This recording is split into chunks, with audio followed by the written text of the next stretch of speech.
En 1852, James White écrivit un article dans la Review and Herald suggérant que certains des croyants de Nouvelle-Angleterre envisageaient de s'installer dans l'Ouest, dans l'Iowa. C'était avant le système de la dîme et de la bienveillance systématique. Ils devaient donc travailler pour subvenir à leurs besoins et témoigner auprès de leurs voisins. Ellen White dit également que là où il y avait un seul converti à l'Est, il y en aurait 20 à l'Ouest. John Andrews et sa famille en discutèrent avec Cyprian Stevens et sa famille. Et John Lobrow et sa femme, ils décidèrent de s'installer dans l'Ouest. Au total, une trentaine de croyants de la Nouvelle-Angleterre s'installèrent dans l'Ouest, dans la petite ville de Waukon, dans l'Iowa.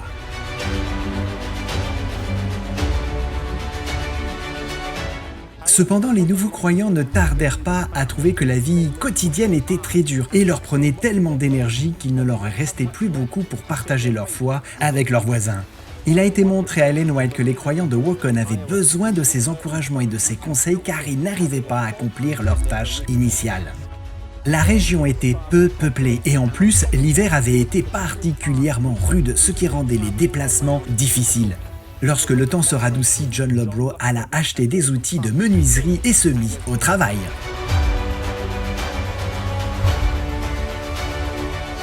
James et Ellen firent le voyage vers l'ouest jusqu'en Iowa en hiver par un traîneau tiré par des chevaux, et le fleuve Mississippi leur barrait la route.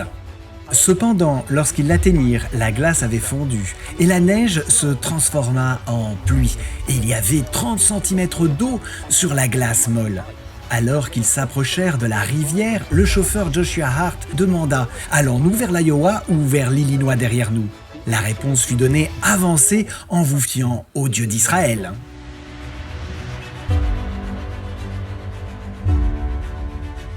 Ils se frayèrent un chemin, s'enfonçant dans la glace gluante et pâteuse. Une petite foule s'était rassemblée de l'autre côté et les acclama lorsqu'ils atteignirent l'Iowa. Ils poursuivirent leur voyage jusqu'à Waukon. Ellen White trouva John Lobrow et Hosea Mead travaillant dans un magasin. Ils apprirent qu'elle était là et ils vinrent la voir. Ses premières paroles furent « Que fais-tu ici, Ellie ?»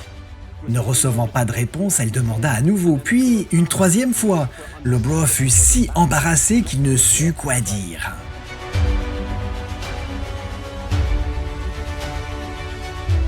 Ce soir-là, les réunions commencèrent et les fidèles furent grandement encouragés par le ministère des White.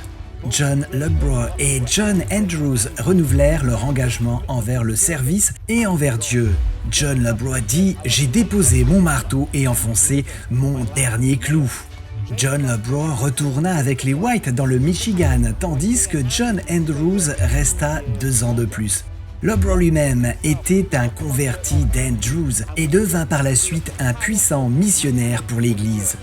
Malheureusement, peu de temps après, sa femme mourut en couche en donnant naissance à des jumeaux. Elle-même et l'un des jumeaux ne survécurent pas. Ils étaient mariés depuis plus de 16 ans et elle était d'un grand soutien pour son mari, ne l'ayant jamais freiné dans son ministère. Elle l'avait soutenu fidèlement tout au long de ses voyages et de son emploi du temps toujours très chargé. John Lobrow fut également un missionnaire pionnier ici en Californie et passa également du temps au Royaume-Uni, aidant à établir l'église dans la ville de Southampton. Je me demande ce qui se serait passé si James et Ellen White n'avaient pas fait ce voyage périlleux en hiver jusqu'à Waukon dans l'Iowa.